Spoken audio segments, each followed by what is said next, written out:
So we shall start the session. And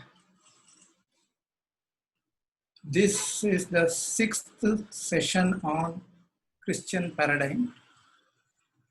The first one was on Semitic paradigm, which is common to both the Islamic and Christian paradigms. Then we came to Christian paradigm, which is derived from the Semitic paradigm with its own perspective added to it, but not significantly altering the Semitic paradigm. Then we looked at the history, how does this paradigm manifested during the last 2000 years of history. In Europe, there were two parts. History of Christianity, that is, the first one is essentially the establishment of the Christian church as papacy, the Pope. Pope acquiring not only spiritual powers, in the sense religious powers over the society, religious authority, also the temporal authority of the Pope. And the second one, again, history of Christianity in Europe, the part two, we saw how papacy has acquired power, tremendous power in Europe. Both temporal and spiritual authority was invested in papacy, and the consequence of the paradigm through papacy. That was the subject of the second part of European history. And then we saw Christianity, the Indian experience, how Christianity came to India in 1498 through Vasco da Gama. Then they acquired Goa in around 1510, and they established firmly in Goa and had influence over the west coast of India throughout Malabar, that is Calicut, Cochin. The kings of these places were under the shadow of the Portuguese rule in Goa. And they brought Inquisition, which lasted for about 250 years. And under Inquisition, the people of Goa suffered. Many of them migrated, many of them converted, many of them suffered.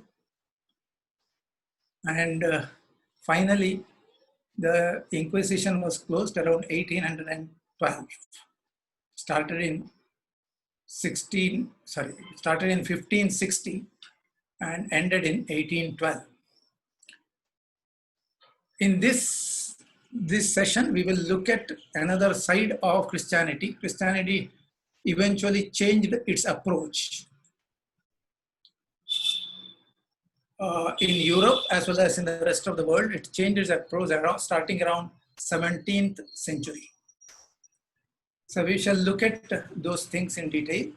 And this session has the following list of topics, divided it into 7 subsections, and totally about 57 files.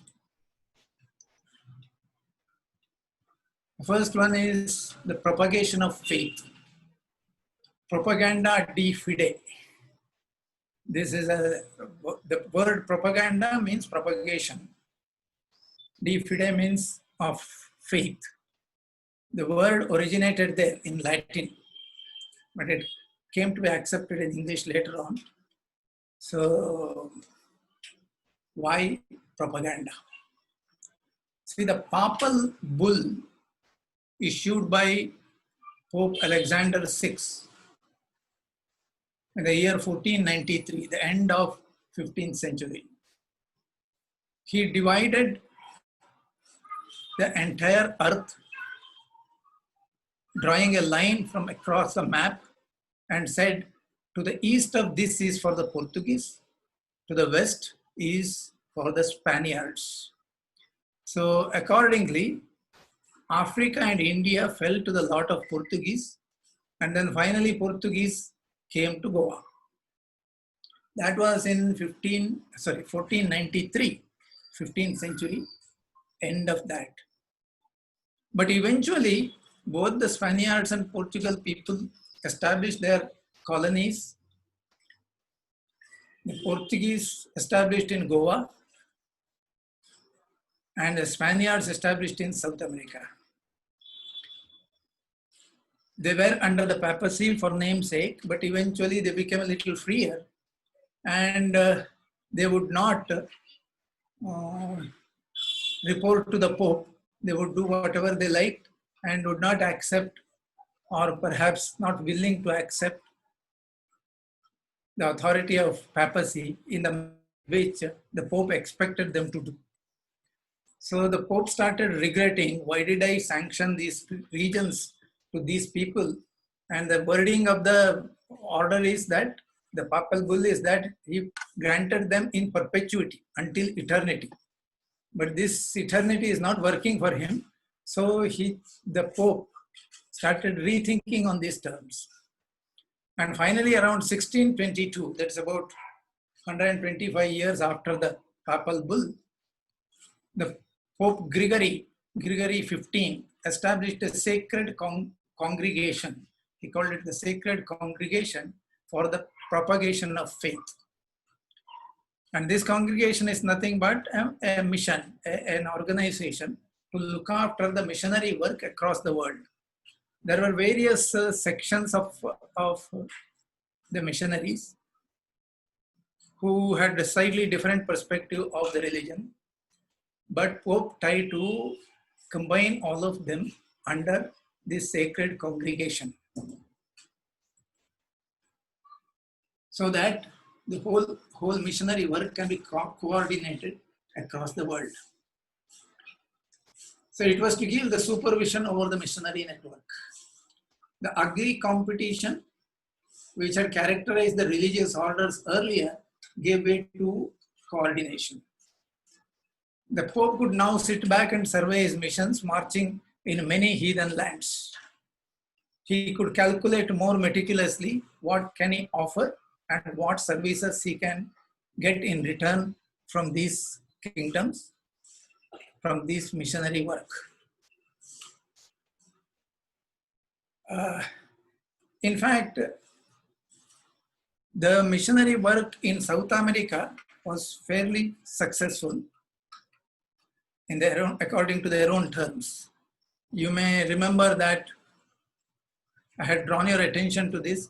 Paul Johnson, referring to the Spaniards' mission work in South America, said in about 30 years, they had claimed that 5 million converts have been enlisted for Christianity.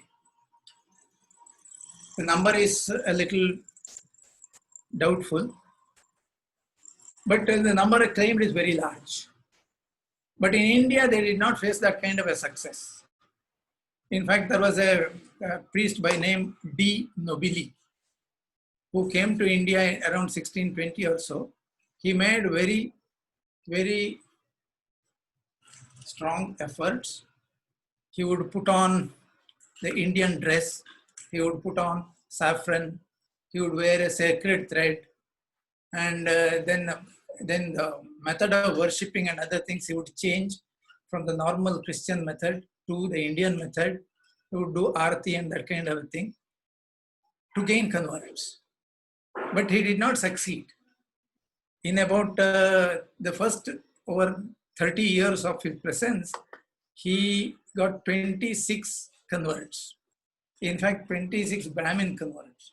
There were many other converts, but they were looking at the higher strata of the society, kings, Brahmins, because if these people get converted, the followers will be more.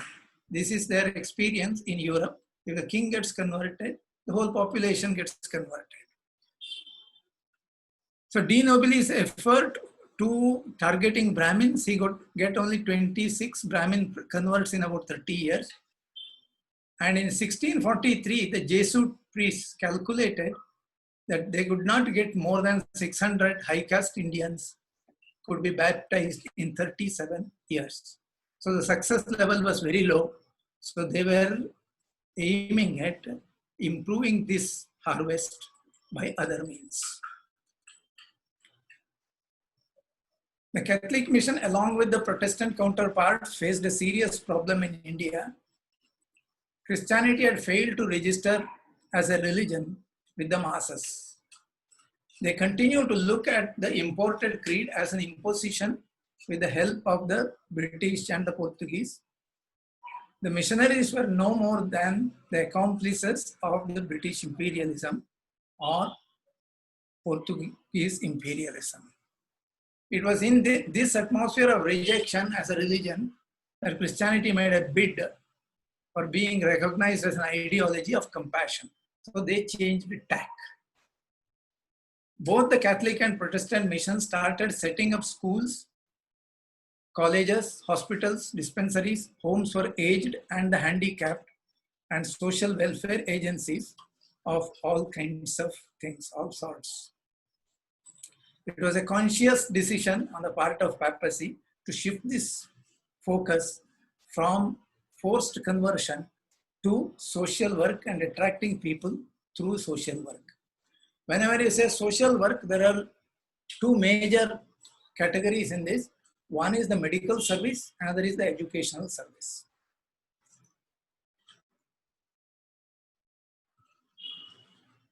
Ramaswarup is an author who has written many books on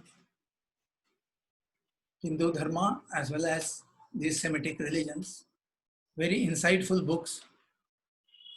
In his book, India and His Missions, he cites the official Catholic publications. He has done very good research in these things. One of them is in 1923. It discusses the spiritual advantages of famine and cholera.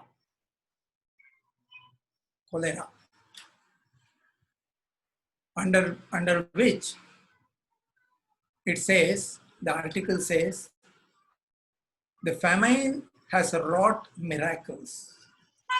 This is the report from the field. The famine has wrought miracles. The catechumenates, that is the new Christian converts, before baptization, they are called catechumens, are filling baptismal water flows in streams and starving little tots fly in masses to heaven. That is, as the children are dying out of this disease, they would baptize them so that they can gain converts. Their number will increase. A hospital is a ready-made congregation.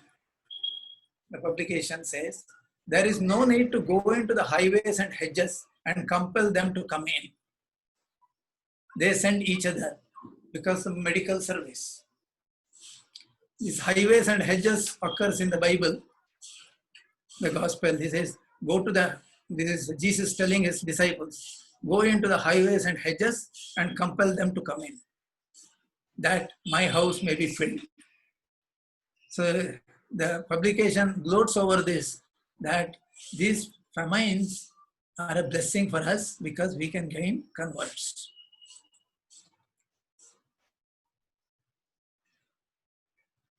Medical service is considered a very, very important means of getting entry into the households. To gain access to non-Christian households, counsels the Catholic Dharma Ka Pracharak. This is a handbook for the missionary. The preacher should know something of a medicine. He will be then sought after whenever there is some illness in the house. Once there, he should try to prevail upon the parents that he should be allowed to baptize the child, as the baptism would aid the child's recovery.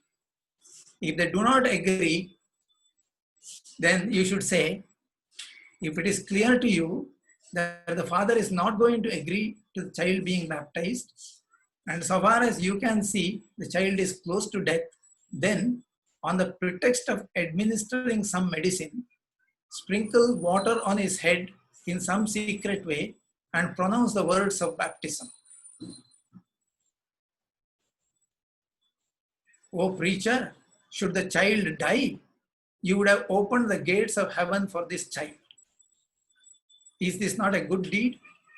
If every preacher would devote himself to his work, and then how many children would they send to heaven in a year? See, this impulse of to convert, it's actually a noble impulse. If you are inside that paradigm and believe that it is a noble religion, and in fact the child would go to the paradise because of baptism, it is a justifiable impulse. Only issue is the other person may not agree with you. In which case, Christianity would say that this method of fraud, method of inducement is valid. In fact, you would see throughout this presentation, you would see there are many places where even what you think otherwise, people would not do this, you would find that they're actually straining themselves for conversion. This is about Mother Teresa, the Nobel laureate, Mother Teresa. She has a organization, she had an organization by name Sisters for Charity in Calcutta. And there was a lady, Susan Shields, who was with Mother Teresa for about 8-9 years. She has written a book, and the book, she writes this. For Mother Teresa, it was the spiritual well-being of the poor that mattered most. When you say spiritual well-being, what is spiritual well-being? It is conversion. Material aid was a means of reaching their souls, of showing the poor that God loved them. In the homes for the dying, Mother taught the sisters how to secretly baptize those who are dying. Sisters were to ask each person in danger of death if he wanted a ticket to heaven. An affirmative reply was to mean consent to baptism. Don't dig further. Don't say that I am going to do baptism here. But you want a ticket to heaven? You want to go to heaven? Yes. If they say, accept it as a consent to baptism. The sister was then to pretend she was just cooling the person's forehead with a wet cloth, because baptism requires sprinkling of water. So do it using a towel. While in fact she was baptizing him, saying quietly the necessary words. Secrecy was important, that it would not be known that Mother Teresa's sisters were baptizing Hindus and Muslims.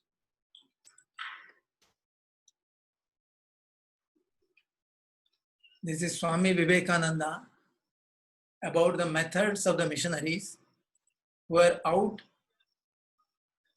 actually degrading Hinduism, calling them names, doing all kinds of propaganda, which in their own perspective is right, but in our perspective, from outside that paradigm, it is not right. This is the response of Swami Vivekananda to the missionary propaganda. Says Swamiji, what is meant by those pictures in the school books where the Hindu mother is painted as throwing her children to the crocodiles in the Ganga? The mother is black, but the baby is painted white to arouse more sympathy in the West and to get more money. What is meant by those pictures which paint a man burning his wife at a stake with his own hands so that she becomes a ghost and torments the husband's enemy? What is meant by the pictures of huge cars, that is Ratha Yatra, huge cars in temple car festivals, crushing over human beings? What have the Hindus done to these disciples of Christ that every Christian child is taught to call the Hindus vile and wretches and the most horrible devils on earth?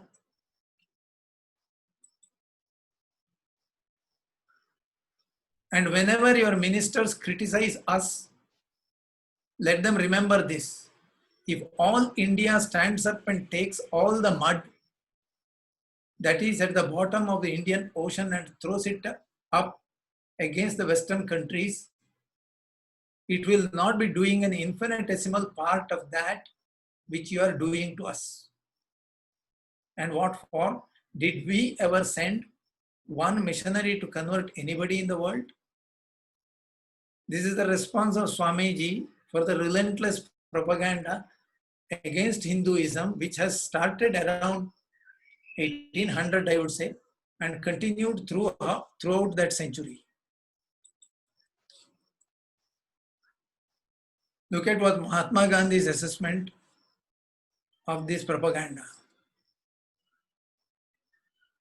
It is Gandhi's writing. The writer, he refers to a writer. The writer brings up for commendation the Christian work among untouchables. I must not enter into the merits of Christian works in India.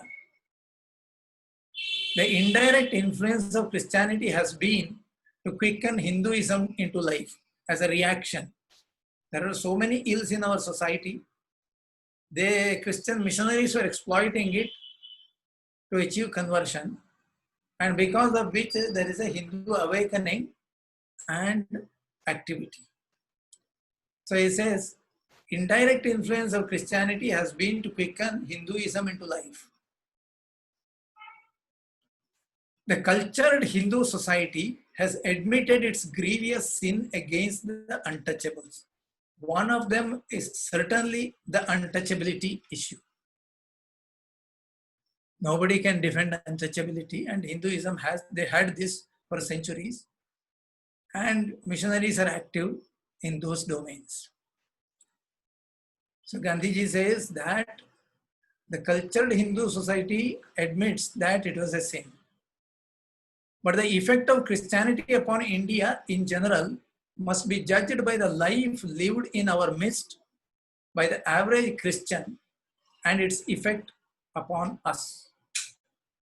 I am sorry to have to record my opinion that it has been disastrous. It pains me to have to say that the Christian missionaries as a body, with honorable exceptions, have actively supported a system which has impoverished, enervated, and demoralized a people considered to be among the gentlest and the most civilized on earth. Is referring to the Hindus.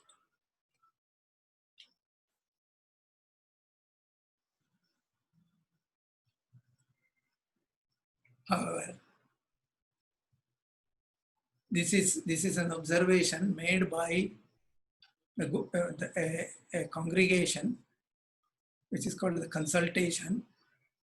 The goal of the missionaries it defines as against what Mahatma said, that against what Swamiji said. The missionaries were still saying, we are conscious that God longs for the whole Hindu people to know Jesus Christ and live under his lordship. The target is the entire Hindu society.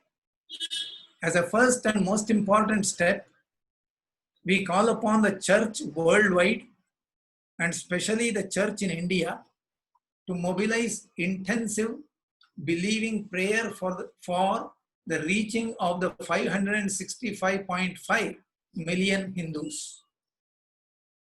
At the time of this prayer, it is 56.5 million Hindus. Sorry, 56.5 crore Hindus. We strongly believe that God is calling his people's involvement, that is Christians' involvement, in evangelizing Hindus in every part of the world. So this is Arun Chauri referring to this and saying a claptrap about what God is longing for. Notice how a few 100 million have just been chopped off from the population of Hindus. When you say 56 million, they have separated the tribals from the Hindu community. That's why it has come to 56 crores. This miracle of the church is an exact continuation of what was done by the British to divide the society. They began lopping off chunks the Sikhs first, the tribals next, and the scheduled castes thereafter. The whole approach is to divide the Hindu society according to the castes, tribes, Aryan and Dravidian, etc., so that they can swallow the pieces. Now let us look at what the missionary schools, the objective of those schools, and how they operated. This is Alexander Duff, a missionary from the Church of Scotland. He came to India in 1830, and he was the one who established the first college, Christian college in India, that was in Calcutta. It was originally known as the General Assembly Institution, later renamed as Scottish Church College. Incidentally, Swami Vivekananda was a student of this college. Duff has also played a part in establishing the University of Calcutta. So in 1835, Alexander Duff writes, "Of all the systems of false religion ever fabricated by perverse ingenuity of fallen man, Hinduism is surely the most stupendous." So what is the purpose of this educational institution? It is to address this issue of Hinduism and educate the locals about Hinduism according to the Christian missionary perspective. This is Macaulay. Macaulay was the chairman of the Committee for Public Instruction, appointed by Lord Bentinck in 1835 to come up with a scheme for education, public education in India. He presided over a committee, that is Macaulay, Lord Macaulay, an extremely brilliant man, very good writer, a poet, and a good administrator. So he came to India and headed this committee of 10 people. And one of the points, or the major point that they have discussed, is whether the education for the Indian public should be in English or should be in Sanskrit and Persian.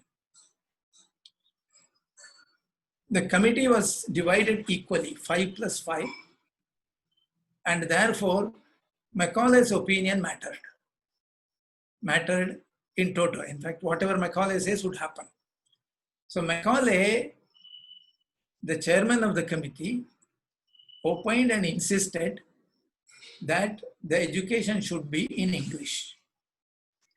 In fact, he wrote a report which is called the Minute, Macaulay's Minute, and submitted to Lord Bentinck. It's about 19-20 pages report.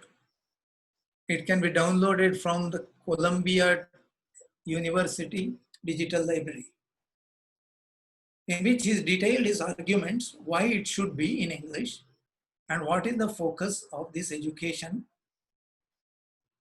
what will be the benefit of this education for the British, and the philosophy of Indian education. And he submitted to Lord Bentinck sometime in February 1835, and insisting that the report be accepted. If you don't accept this report, please accept my resignation. Lord Bentinck need not be persuaded for that. He accepted it in toto and said that it should be implemented as it has been submitted. One or two points on Macaulay's perspective on what made him formulate this thesis. In one point, I fully agree with the gentleman to whose general views I am opposed. The gentleman he is referring to are the 5 members of the committee who wanted the education to be in Sanskrit or in Persian, or both, but not English. So Macaulay refers to them and says that, yeah, one point I agree, he says. Otherwise, I am opposed to them, but one point I accept. I feel with them that it is impossible for us, with our limited means, to attempt to educate the body of the people.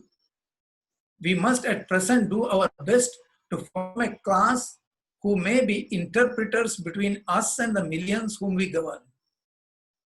A class of persons, Indian in blood and color, but English in tastes, in opinions, in morals, and intellect. To that class, we may leave it to refine the vernacular dialects of the country, to enrich those dialects with terms of science borrowed from the Western nomenclature, and to render them by degrees fit vehicles for conveying knowledge to the great masses of a population. He agreed with them on one point, that there should be a class of people who will take up the responsibility of educating Indians. But this class of people should be English in their thinking, in their culture, in their approach, in their values. And then he submitted the report to Bentinck. Bentinck ordered that it should be implemented, and accordingly, schools started, English schools started. And Macaulay is writing about one of the schools which has started a year earlier. He is writing to his father. Look at what he is writing and look at his focus. Our English schools are flourishing wonderfully, he said. At the single town of Hooghly, that is in Calcutta, 1,400 boys are learning English. The effect of this education on the Hindus is prodigious. No Hindu who has received an English education remains sincerely attached to his religion. It is supposed to be education, but he is talking about religion. Some continue to profess it as a matter of policy, but many profess themselves as pure deists. Deist means they are neither believers nor non-believers, nor atheists. They say, I don't know. Does God exist? I don't know. That kind of people. And some embrace Christianity. It is my belief that if our plans of education are followed up, there will not be a single idolater among the respectable classes in Bengal 30 years hence. And this will be effected without any efforts to proselytize, no ostensible, no evident effort to change their religion, but through education only, he says. This will be effected without any efforts to proselytize, without the smallest interference with religious liberty, by natural operation of knowledge and reflection. I heartily rejoice in the project. Every young Brahmin who learns geography in our colleges learns to smile at the Hindu mythology. In fact, he has very strong views on Hindu mythology and very poor opinion of Indian languages, including Sanskrit.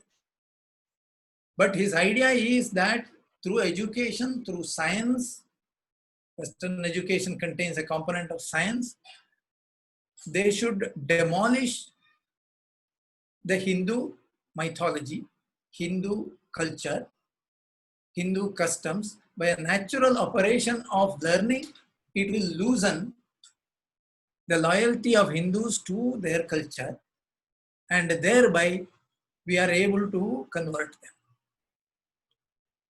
Ostensibly, he is talking about public education, but internally, he has a motive of conversion. Monier Williams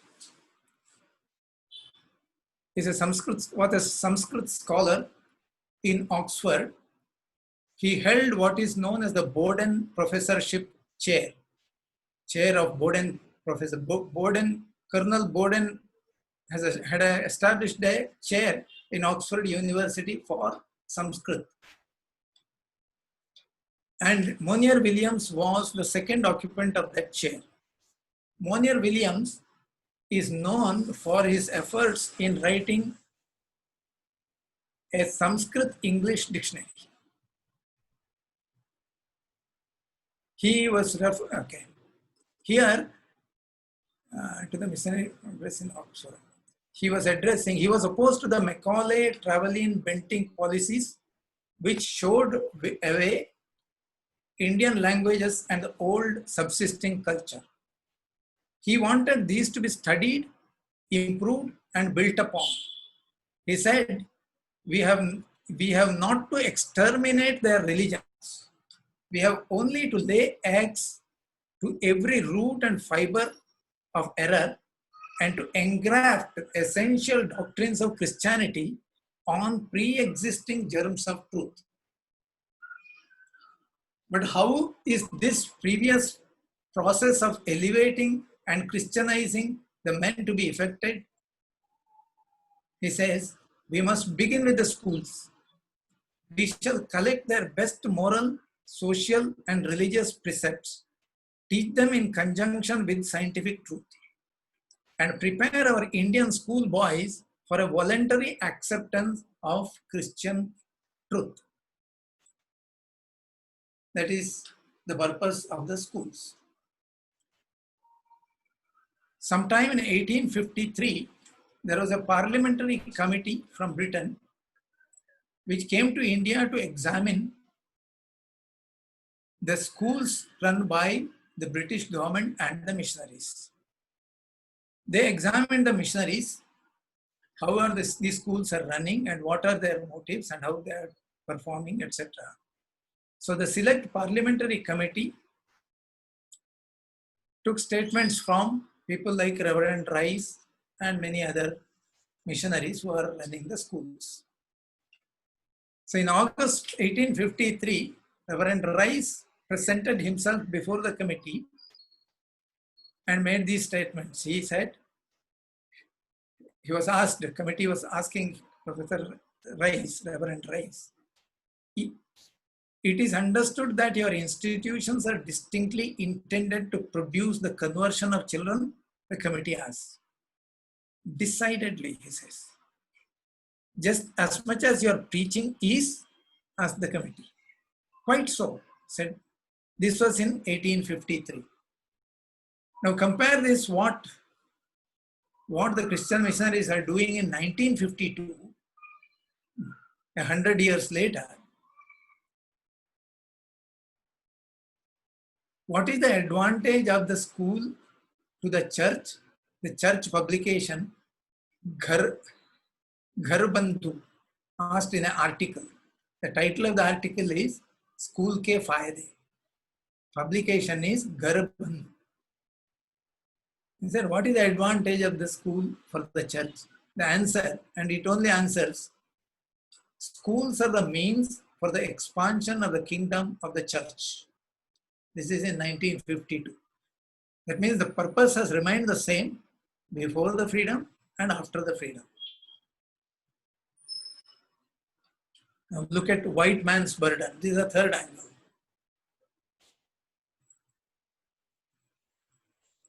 Portuguese had established the Inquisition, but the British did not establish an Inquisition. In fact, the British had gone out of the influence of papacy right from 1570. They had their own church, though the essentials of the paradigm remained the same. But they did not establish an office of Inquisition.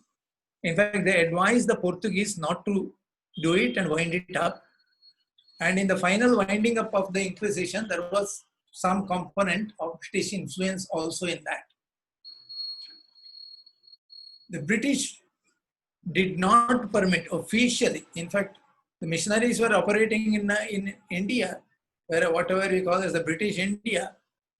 The British started ruling up after 1757.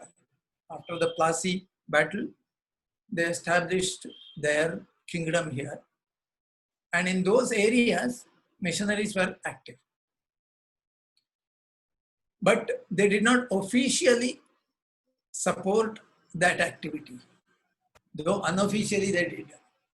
But in around 1813 onwards, British Parliament approved the conversion as a permitted legal activity in India.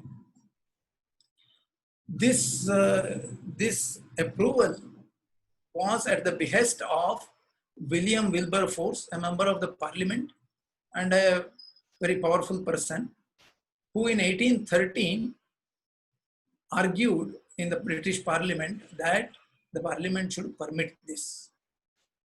Please notice that during this time, whatever the Indian Empire, the British Empire was, it is actually an East India Company. But the East India Company had a court of directors, what we now call as the board of directors. It was called the court of directors at that time. And the court of directors were taking orders from the government. So the permission to be for proselytization was sought by William Wilberforce from the Parliament. Look at the argument that he advanced, and it is important to see how the paradigm is working here. Said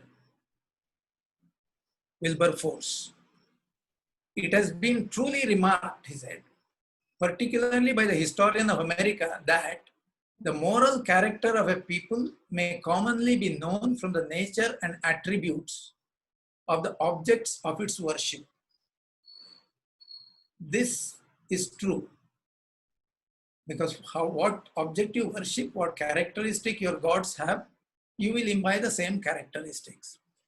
But what Wilberforce is saying is something else. In addition to this, something else. On this principle, we might have anticipated that the moral condition of the Hindus, by ascertaining the character of their deities. Truly, may it be said, in the adventures of the countless rabble of Hindu deities, you may find every possible variety of every practicable crime. Every vice has its patron as well as its example. Their divinities are absolute monsters of lust, injustice, wickedness, and cruelty. In short, their religious system is one of grand abomination. He said India doesn't have any culture.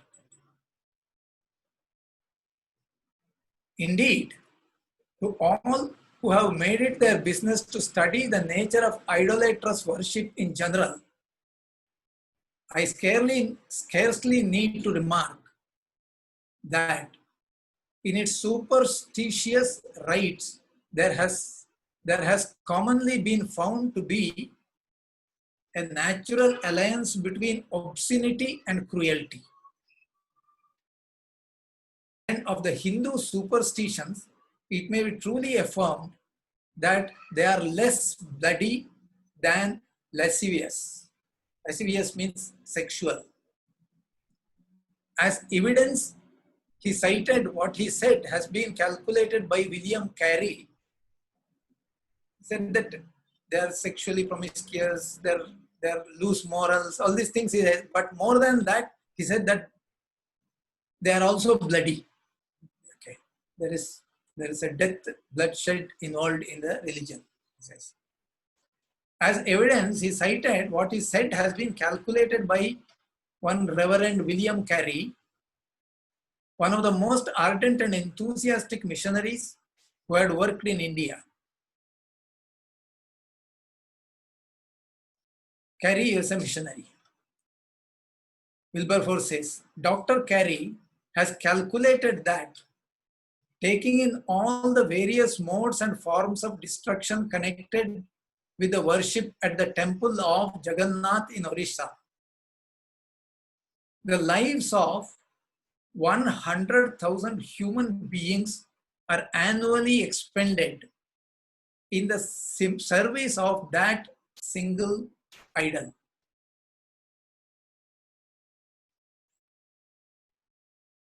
What but inhumanity and carelessness would be inculcated by such a cheapening of human life? Dr. Carey reported to Wilberforce, and Wilberforce presented it in the parliament. Look at the number he is saying. He is saying in the temple of Jagannath in Orissa, every year, lives of 100,000, 1 lakh human beings are annually expended every year. Mark these words. Annually expended in the service of that single idol. Now, what was the reality? Reality comes from the district commissioner of Cuttack. His name was Charles Buller. He knew that the missionaries are making this kind of thesis and presenting it to the parliament. And therefore, as a conscientious commissioner, he wrote a letter to the Court of Directors of East India Company in May 1830. Charles Buller, the commissioner, district commissioner, writes this. He says, I have passed several times backward and forward between Cuttack and Jagannath. And that too, just previous to the Rath Yatra, or the festival of the chariot, without seeing many objects of wretchedness. When you say objects, he is actually referring to people, beggars, hermits, that kind of people. He says, I have passed several times backward and forward between Cuttack and Jagannath without seeing many objects of wretchedness. I certainly have seen 2 or 3 poor wretched objects exhausted by their long journey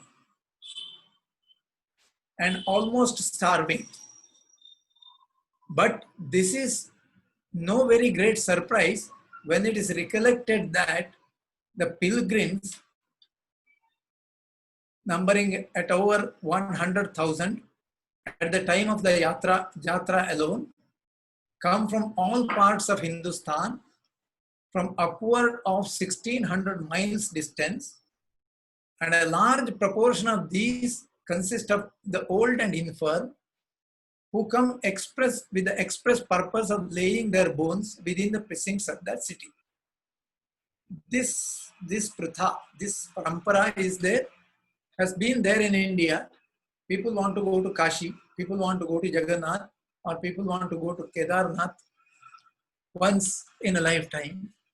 And many people would go with an express purpose of staying there until death takes them away. In fact, in my family also, my grandfather undertook a yatra like this, and it was a very long and tedious journey. The usual process is that they hand over the keys, the administration of the house, to their eldest son, and then pack themselves, and 2 or 3 people undertake a journey which may last as long as 6 months to 1 year. So they don't know whether they are returning back. So the distance is very large. Here he talks about 1600 miles, which is something like 2500 kilometers. That means from every corner of India, there are people who would go to Cuttack, Jagannath, Orissa, or people who would go to Kashi. So the district collector says, I have seen 2 or 3 people who are in a state of starvation. The commissioner continues. Contrary to what missionaries have been alleging, the Hindu religion enjoins no duty on anyone to throw himself under the wheels of the Rath. Indeed, the infrequency of the act is the fullest proof, I conceive, that it is not an act of duty prescribed for any sect of Hindus whatever. Then he says, I was at Jagannath during the whole of the Rath Yatra in 1809, that is 4 years earlier. And I heard but one instance of an immolation under the wheels of the car. I should not suppose it possible that another instance could have happened during the festival without my hearing of it. This is the reality. But when it reached the parliament, one number in 4 years became 100,000 every year. Look at the scale, the scaling factor used by Dr. Carey, accepted by Wilberforce, used as a convincing argument that the Hindu religion is an abominable religion. So, what is this argument for? Wilberforce continues. Providence. Wilberforce reminded the House that Providence had provided the remedy, fully adequate and specially appropriate to the purpose. And that remedy was Christianity. Says Wilberforce, Providence has provided sufficient means of rescuing them from the depths in which they are now sunk. And I now call on you to open the way for their application. For to us, sir, I confidently hope, is committed the honorable office of removing the barrier which now excludes the access of Christian light with its long train of attendant blessings. He says the British had banned, or rather not permitted, the conversion activity of the missionary. But Wilberforce says that you remove that barrier, allow the Christian light to reach them, let them convert. Then he says, he was not pleading for any compulsion, he declared, just lifting the barrier. If you just lift the barrier, it will achieve what he was seeking to achieve. Continues, he did not want to pretend to conceal from the House that the hope which above all others chiefly gladdens my heart is that of being instrumental in bringing them to the paths by which they may be led to everlasting felicity. That is, the hope that their souls would be saved by their becoming Christians. But there was the additional fact.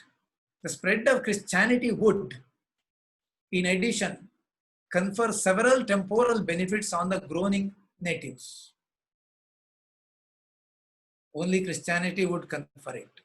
If they are not, it would not be conferred. Then he said, there was no danger. The Muslim rulers converted Hindus and there was no commotion. The Hindus converted to Buddhism and Sikhism and there was no commotion.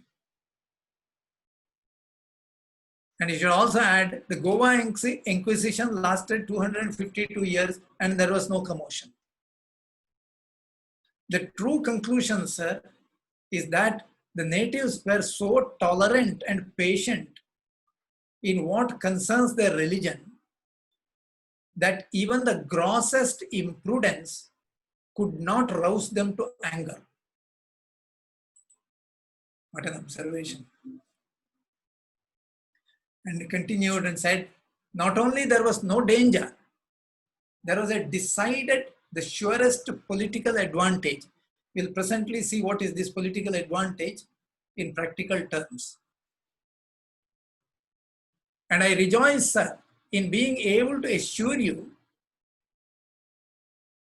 that if we proceed with the prudence and caution with which all such measures should be conducted, the benefits of Christian light and moral improvement may not only be made without danger, but what is more, that there is no way, whatever by which we should be so likely to promote our political interests in India.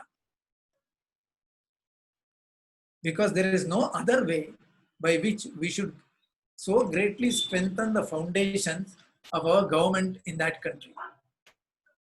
And the motion was carried, permitting the missionaries to proselytize in the House of Commons.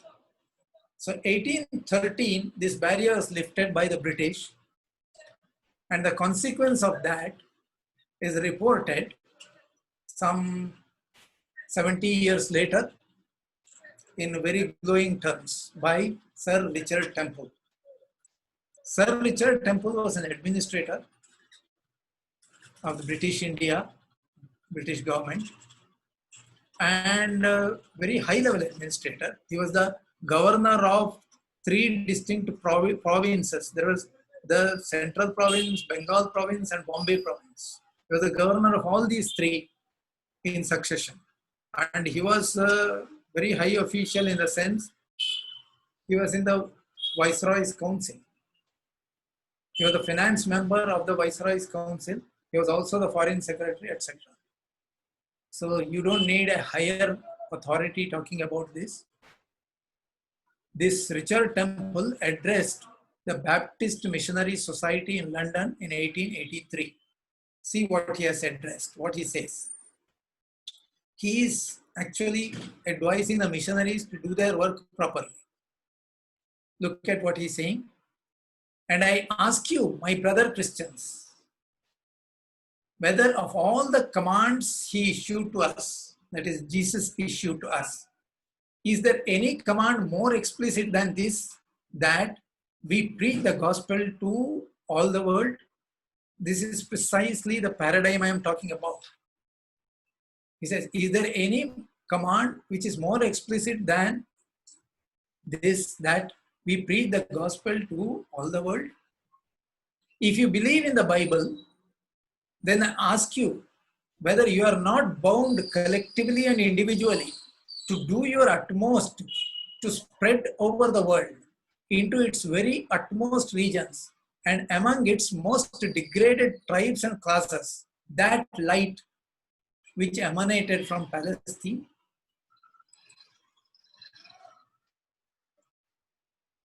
In the same speech, Richard Temple continues.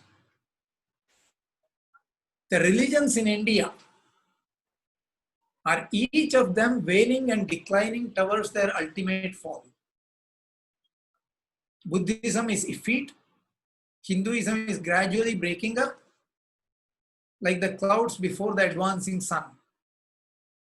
Hinduism is still the religion of the million, but only the uneducated million. It is no longer the religion of the educated Hindu. That's what Macaulay was saying, and that's what Richard Temple is also saying. Once the education spreads, the educated Hindu will not be religious. It is being gradually dissipated, that is Hinduism, like the mist before the science of the 19th century. As science is taught, religion will become weaker.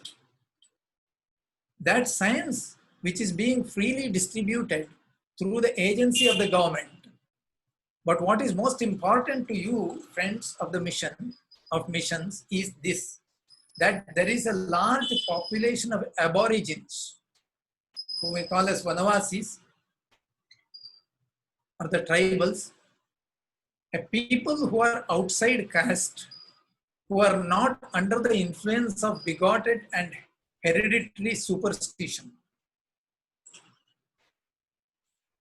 These aborigines, by their mind and conscience, offer a surface like a clean paper upon which the missionaries may make a mark. They are simple folk. They have not inherited religion.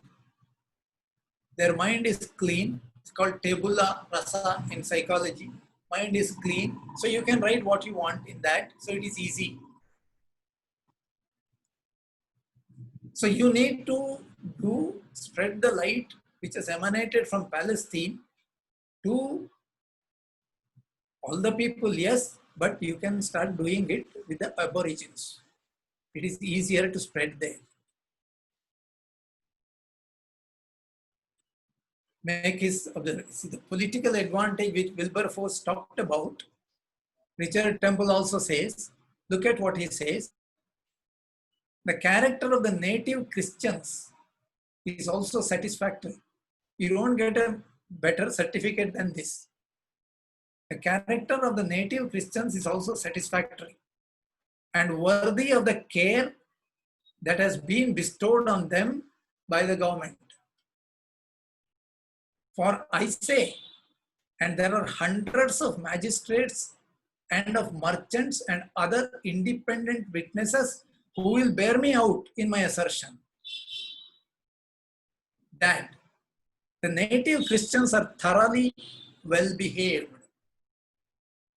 From the British point of view, they are thoroughly well behaved. That the native Christians are thoroughly well behaved, you will ask, in what does this goodness consist? It consists in this, that they, without exception, educate their children, and the children so educated receive enlightened education, in the sharpest contrast to the morally unhealthy and degrading education in which the heathen children are brought up. They hold their Christian faith in hereditary tenure, as it were, from generation to generation. So what does this consist of? It is Christian education. They are very loyal to the British government. They have been often tried in times of mutiny and rebellion, but have never apostasy. That is, they have never been disloyal. They have been working as the fifth column of the government. And if I can, you can say that, do you, any of you, remember any Christian leader fighting for independence? No, there was nobody. The only Christian name that you hear was C.F. Andrews, who was a loyalist to Mahatma Gandhi. He left his Christianity behind. He joined Mahatma and he was with him, C.F. Andrews. He was a missionary, yes, but he abandoned Christianity and came to Mahatma. But the Christian segment of Indian society did not participate, did not ask for freedom from the British. In fact, what you see is the Syrian Christians, when Vasco da Gama came, they went and rallied with Vasco da Gama. They became the Portuguese citizens. The same thing can be said about the other Semitic religion also. The Muslim League never asked for freedom. It did not initiate any movement towards freedom. Whenever benefits and gains were to be collected from the government, which it was giving to the citizens of India, they came forward to collect them. But they did not participate in any movements. There were individual Muslim leaders in the Congress who were not really the Muslim leaders. They were Muslim by faith, but leaders of Hindus. Like people like Maulana Azad.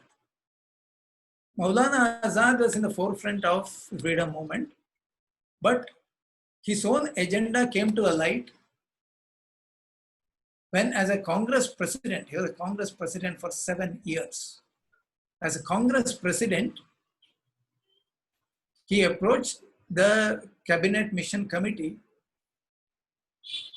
behind the back of the Congress Working Committee and Mahatma Gandhi, and assured them that he will get his proposal of parity between Muslims and Hindus in the new government.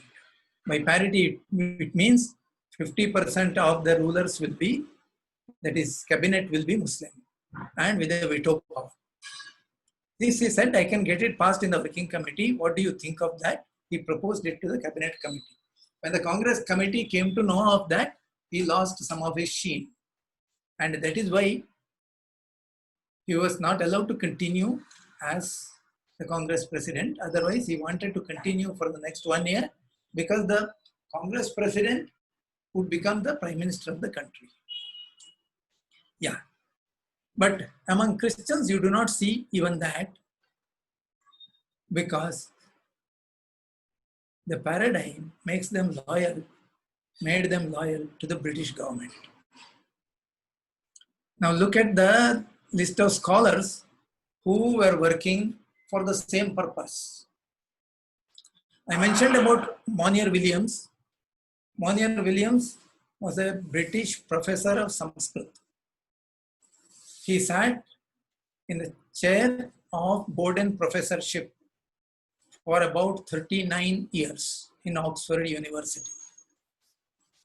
And the Bowden Professorship was instituted for the purpose of, it is a Sanskrit chair, but it is for the purpose of enable his countrymen to proceed in the conversion of the natives of India to the Christian religion. Says Williams, Monier Williams, he wrote the Sanskrit English dictionary. It is a well-recognized dictionary. Some of my critics and a few candid friends have expressed surprise that I should have devoted so much of my long tenure of the professorship to the dry, dreary, and thankless drudgery of writing dictionaries and grammars, and the practical researches carried on among the Pandits of India in their own country, rather than proving the profundity of my learning. He came to India several times to discuss with the Pandits of Kashi, etc.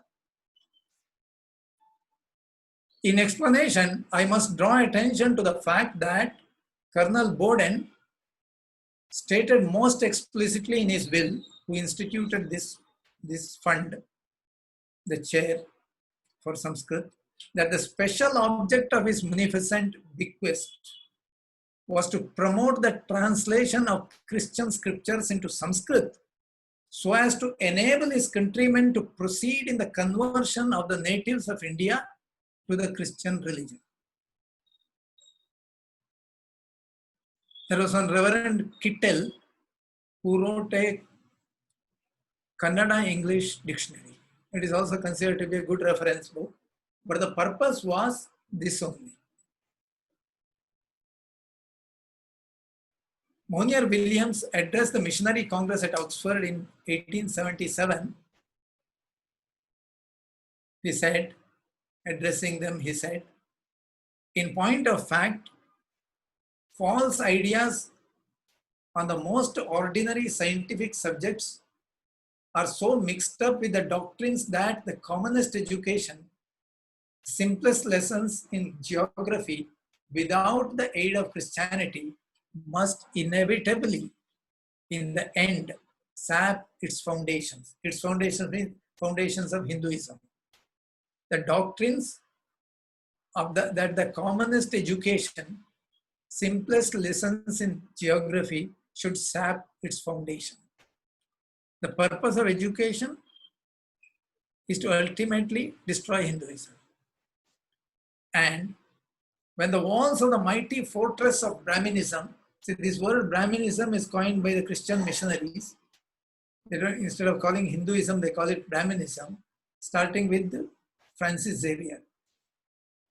When the fortress of Brahminism are encircled, undermined, and finally stormed by the soldiers of the cross, the victory of Christianity must be signal and complete.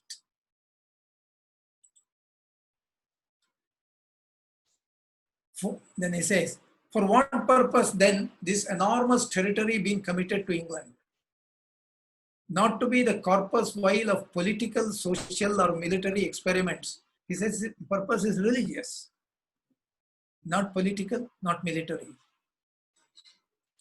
Nor for the benefit of our commerce or the increase of our wealth, but that every man, woman, and child from Cape Comorin to Himalayan mountains may be elevated, enlightened, and Christianized.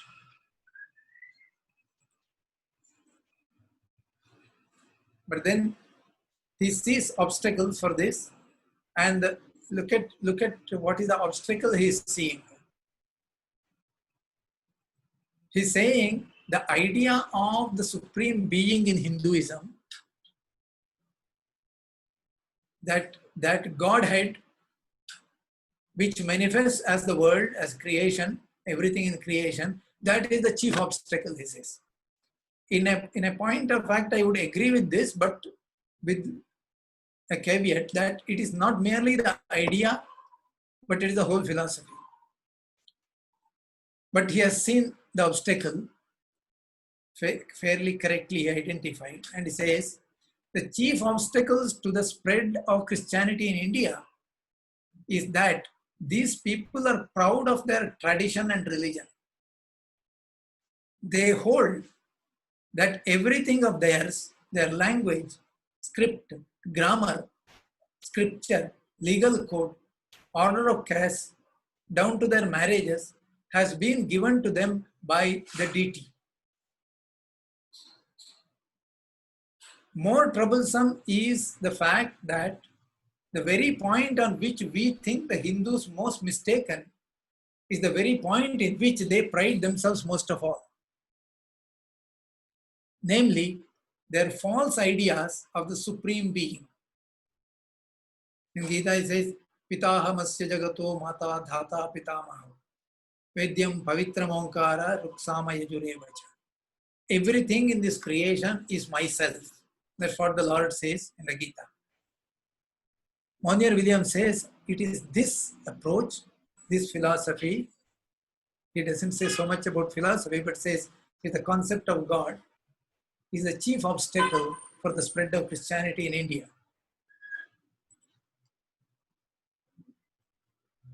For, he calls it this as pantheism. Pantheism means there are several gods, but there is one God behind all these. In Indian perspective, the Brahman is behind all manifestations. Eko Devaha, Sarva Bhuteshu Buddha. So this pantheism is a most subtle, plausible, and all-embracing system which may profess to include Christianity itself as one of the phenomena of the universe. An eminent Hindu is reported to have said, "We Hindus have no need for conversion. We are Christians and more than Christians already." I do not know what exactly he meant, but then we are not Christians, but Christianity cannot convince a learned Hindu to change his religion. He urged the British to study the text, he means Monier Williams, to study the texts of religion in the original Sanskrit to avoid making light of Hinduism with sweeping expression such as heathenism and idolatry. He warned them against underestimating its comprehensiveness, its receptivity, its subtle compromising spirit, its recuperative Hydra-like vitality. It's a compliment to Hinduism. Look at the other scholars. This is Max Muller. Max Muller was a German professor, but professor of Sanskrit in Oxford University. He too wanted to be, he contested with Monier Williams to the chair, a Borden professor's chair for Sanskrit, but he didn't get it. In fact, Max Muller is considered to be more brilliant than Monier Williams. Monier Williams wrote a dictionary and several other books, yes, but primarily a dictionary. But Max Muller translated the Vedas into English. The title of his book is that Sacred Books of the East. It has many volumes, and he spent about 48 years translating these books. And in 1866, he explains his motive in a letter written to his wife. These books are seen by Max Muller himself and also the British administrator as useful to loosen the grip of Hinduism on Hindus. See what he says, Max Muller. He calls his work as God's work. He says, I still have a great work to do. And I often feel that I might have done a great deal more if I had kept the one object of my life more steadily in view. And what is that object? This edition of mine and the translation of the Veda will hereafter tell to a great extent on the fate of India and on the growth of millions of souls in that country. It is the root of that religion, and to show them what the root is, I feel sure, is the only way of uprooting all that has sprung from it during the last 3,000 years. See the motive of his translation? Uprooting all that has sprung from it during the last 3,000 years. If those thoughts pass through one's mind, one feels that with the many blessings showered upon me, I ought to be up and doing what may be called God's work. So his God's work is actually uprooting all that has sprung from the Vedas. So that was the purpose with which he started. That was the purpose with which he proceeded. And he is virtually the father of the Aryan invasion theory. Around 1854, he proposed Aryan invasion theory as a thesis. There were one or two other people who suggested it a little earlier, but finally it came into a form through Max Muller around 1854. He continued with that idea. At the time of writing this, he was still considering the same view, but later on he changed. In 1883, Max Muller gave a lecture in which you see a definite shift in his attitude towards India and also the Aryan invasion theory. He lived up to 1901 or so, and at the end of his life, he said this Aryan invasion theory is not right. He rescinded his proposal.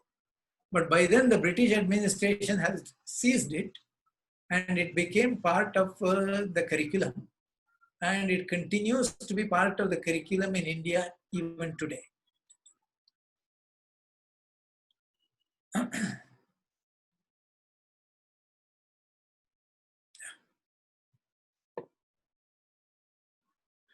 Teaching for reaping. Now this section is the missionary net, how far and wide the net is cast, and you will be surprised to see the numbers. Let us just see it quickly. The report lists elements of Hindu beliefs which can be turned to advantage. It lists case studies to highlight the techniques which work. Family head responds to unusual circumstances. If the family head responds through unusual circumstances, it counsels. Miraculous healing convinces many. Social concern softens the community. Repeated exposure to the gospel bears fruit. These are all instructions to the missionary how to really go about the work of conversion. A period of teaching and discussion precedes reaping the high caste community. It demonstrates by recounting how a group of Reddis in Andhra was harvested.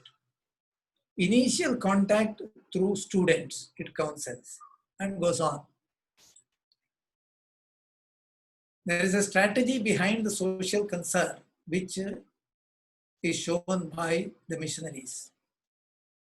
Among them, I listed some 3 of them. Do not give room for suspicion on the part of the government or the public. Practice a servant leadership tactics. Servant leadership means you act as a servant, but actually you're smarter than your follower and you lead him towards the religion, the gospel.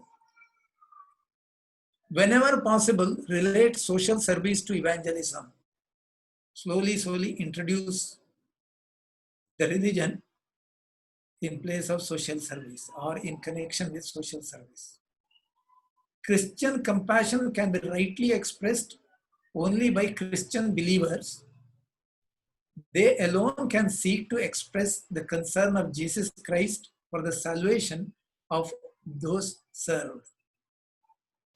Long-term planning and budgeting of the local church for social service should reflect the priority to the evangelization of the non-Christian community around them.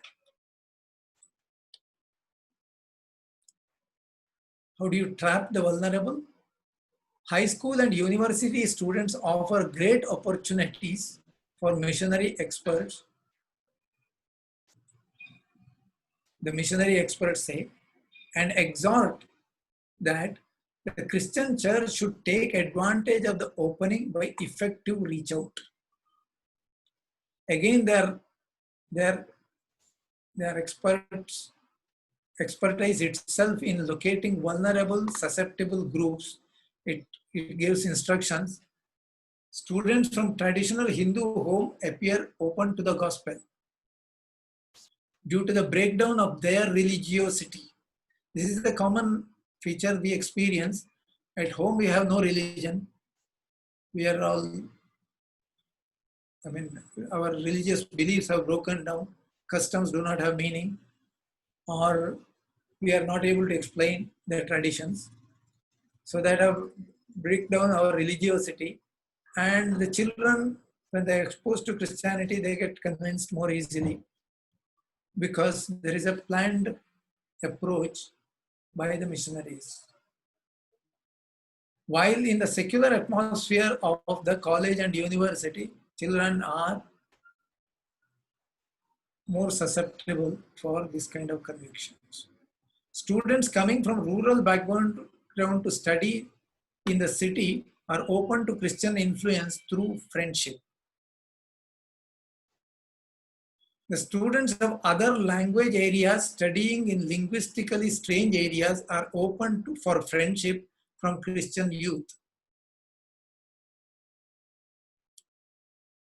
And they list a suggested strategy: keep an open home, adopt international students as your own, take them to church, picnics, etc. Train Christian students to develop close friendship with Hindu students, help them financially, etc. All these are taken from the book Harvesting Our Souls by Arun Shourie. And then hospitals, medical work. The Emmanuel Hospitals Association has responsibility for all the institutions that were run by evangelical missions. Pray that the witness going out from those hospitals to the many patients may lead many to seek the Savior. All over India, the proportion of Christian medical workers is high. Pray that many non-Christians may be won to Jesus through them.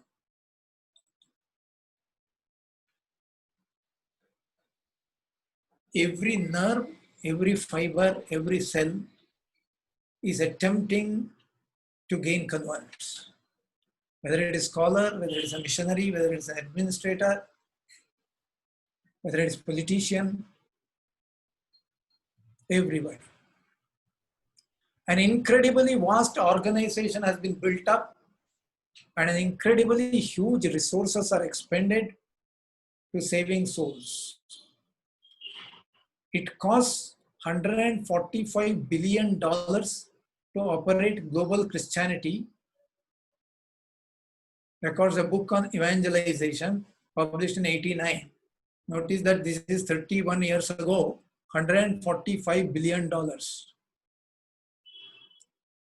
The church commands 4 million full-time Christian workers. 4 million full-time. It runs 13,000 major libraries, publishes 22,000 periodicals, publishes 4 billion tracts a year. Tracts means an article. Maybe in newspaper, maybe in internet. 4 billion tracts a year in 1989. It operates 1,800 Christian radio and TV stations. Runs 1,500 universities the world over and 930 research centers. It has 250,000 foreign missionaries. 2.5 lakhs. And over 400 institutions to train them. These are the figures of a book published in 89. Shauri's book, Missionaries in India.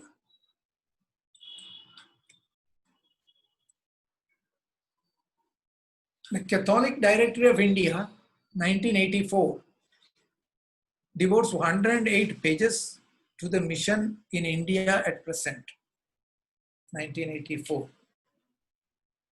The figures relate to 1981.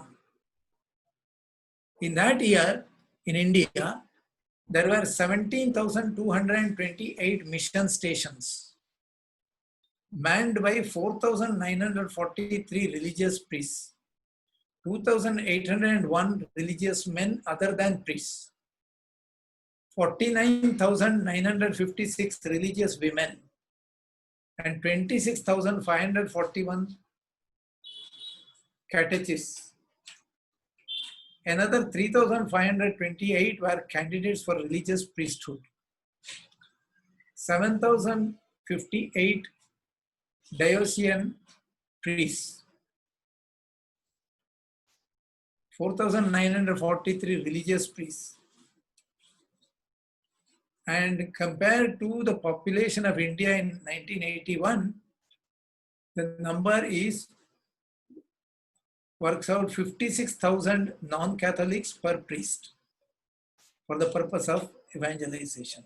It is only against this number 56,000 is against the priests, not against the whole population. The population is much smaller.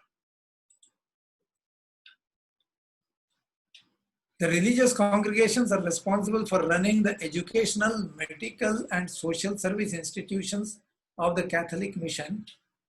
According to the directory, the church maintains 2,550 kindergartens, 268,000 students, 6,183 primary schools, 19.5 lakh students, 2,986 secondary schools, 16.5 lakhs students. The number of colleges, institutes for other studies and seminaries are not given. But it is stated that the colleges account for 1,41,787 students, institutes for other studies 35,500 students, and seminaries for 2,125 students. 615 hospitals, 1,529 dispensaries, 221 leprosaria, that is leprosy centers, 309 homes for the aged and handicapped, 1,233 orphanages, 1,272 training centers. Christian radio. Although there is no Christian broadcasting from stations within India, more than 20 studios prepare programs for broadcasting by TWR Sri Lanka in 24 languages, 18 languages and 250 programs a week. It's really a mind-boggling type of net which the missionaries operate. However, it is not known what is the exact size of the money that has been collected and from where. There is only one detail which is missing from the directory: the budget for the mission, as well as the sources from which its finances flow, remains a closely guarded secret. There is not even a hint in the directory regarding how much the mission collects and from where. It must be running into billions. Talk. Now we'll open up the session for question and answers. Anybody having a question, you can use that raise hand option in Zoom.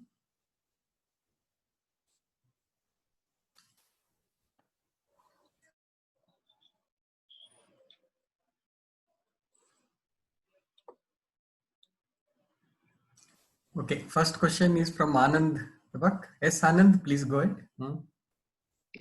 Hi, this is Anand.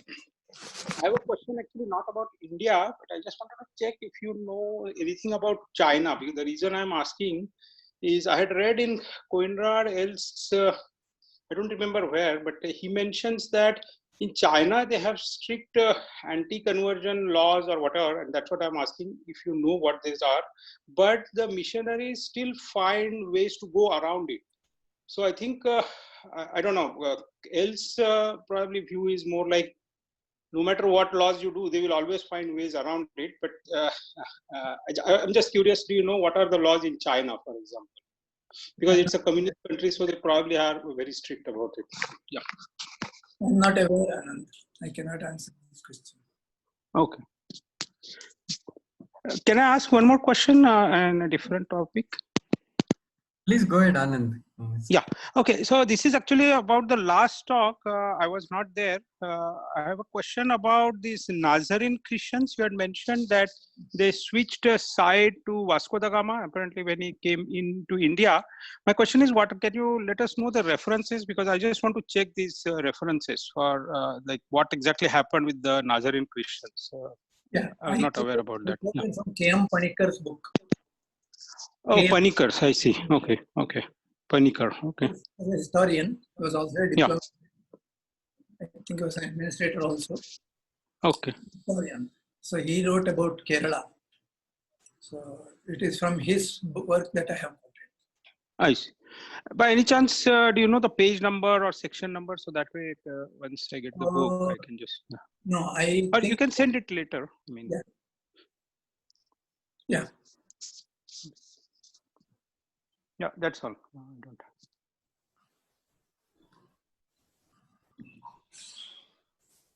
Okay, any other question?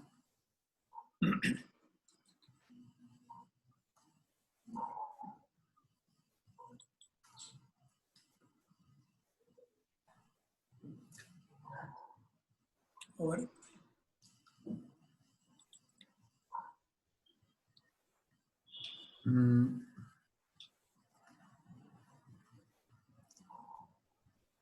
Sir, one is my input. One is this anti-conversion law is one, but anyway, law is very difficult to implement many times because of its interpretations and so on. Yeah. Other thing we have to focus is also on these schools and hospitals, right? Because that is another place where the problem is high. If having effective number of schools and effective and good hospitals that are affordable by people. So any thoughts on that, sir? Now, when you say focus on schools, what do you mean? Should open schools? Yeah, that's right. Make the schools more attractive so that people don't go to the missionary-run schools or missionary-run hospitals. It may not be a very. No, I do not have any comments on that. We have to have an adequate number of schools, is true, and we should work in the social field, that is true. If you have any thoughts of starting a school, tell me. No, my point or my idea there is, since as for Hindus to run schools and hospitals, we don't get any foreign money or any such funding from Yeah. outside, right? Then for us, the only hope will be then the government run schools and hospitals have to run effectively, and they should be the ones where we focus on, because that is where we are all contributing by way of tax or whatever and contributions. We can contribute to government hospitals and schools and make them the best in the country. This we have done in higher education field, but the same thing needs to happen in lower, like primary and high school sections and nursery. Yeah, you are right. But then this discrimination should stop. Discrimination between the minority majority, Yeah, that is one more thing. Correct, sir. both in terms of temples, places of worship, and in running educational institutions, there is discrimination. On one hand, we call it secular, but then we discriminate. So whether it is secular or otherwise, this discrimination should stop.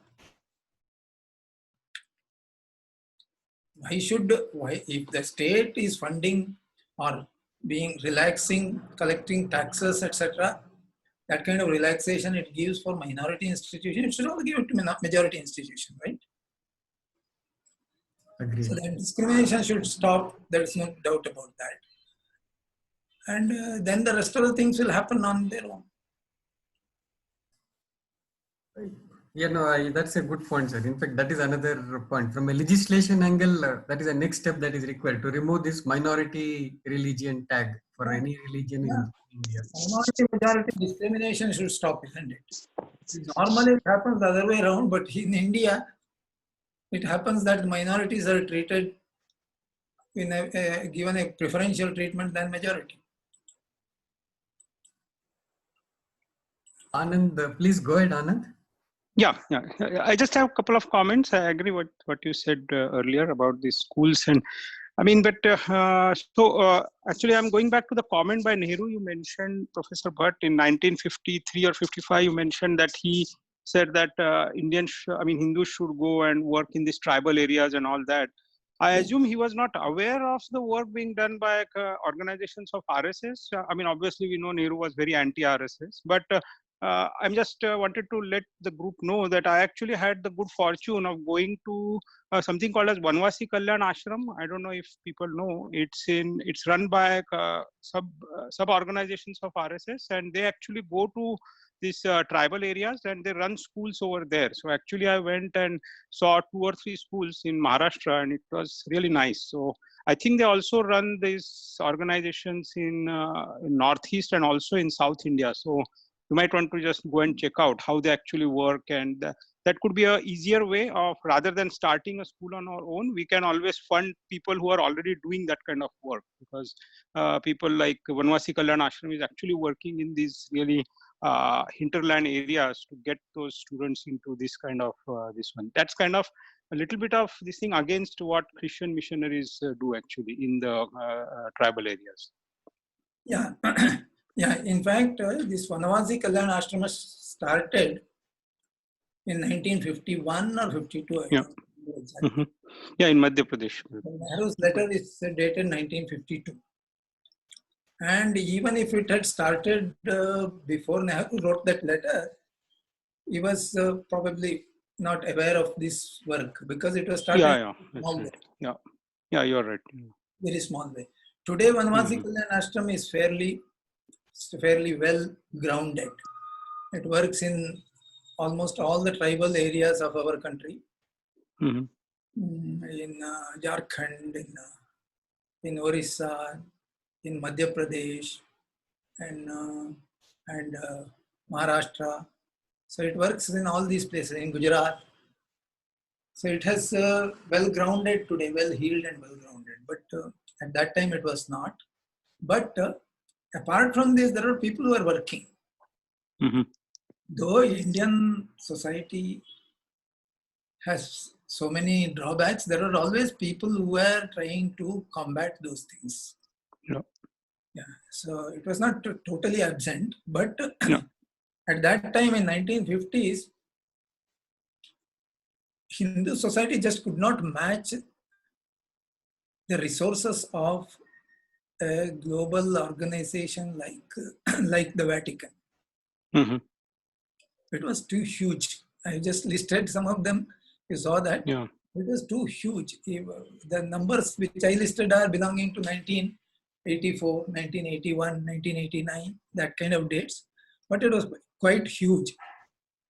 In fact, there was this menace of conversion was very strong, and in 1956, there was what is known as Niyogi Commission to examine the activities of the missionary and their perspective and their focus and their impact on the society. Niyogi Commission submitted its report in 1956. Voice of India has a whole book. Sitaram Goyal has written a whole book on that report. So it was very menacing, even in that time. So it continued to be so because it derived support from the Prime Minister himself. Mm-hmm. He says there's some other way, it is not objective. What is that some other way? I don't know what is some other way he's talking about. No. Yeah. If you say that the Christian community fought for independence, then it has entered the mainstream. But it did not. It did not. Now conversion, how does it help? So I quoted Richard Temple. What was British authority saying? He was giving certificates for them even during the riots and rebellion. They're absolutely, loyal to the government.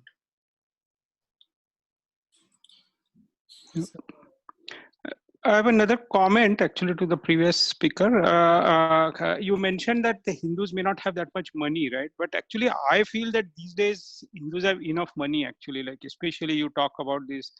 So, but somehow it doesn't get channelized into this kind of, because maybe these really people in Hindus, for example, take Ambani's, or even in US, you have so many all these entrepreneurs, right? But their value systems, I'm not saying all of them, maybe most of them, their value systems are different. So they may not be aware that they need to be doing these kind of things. So is that something that you see as a problem? Because I feel that Hindu society has enough money to really channelize if it really has the urge. Now, maybe 50, 60 years back, it may not have, but now things are quite different actually. Yeah, I would agree with both your points. The 50, 60 years ago, it was not. It was not very powerful in terms of money. But today, Hindu society can handle it in terms of money. Money is not an issue really. Yeah.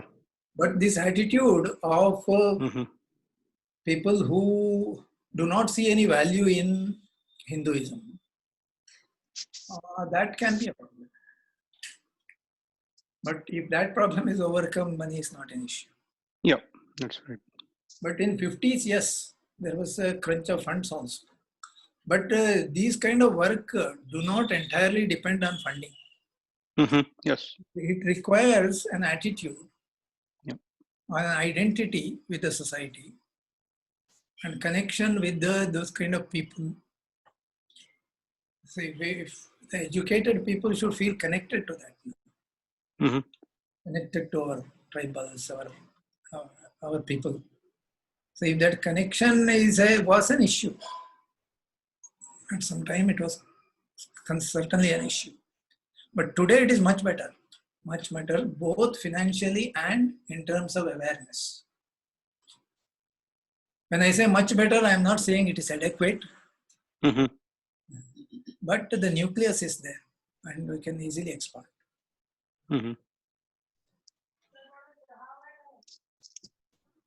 Okay. Yeah, Anand, it will be good for the benefit of all the other members. Can you introduce yourself a little bit, please? Anand? Anand?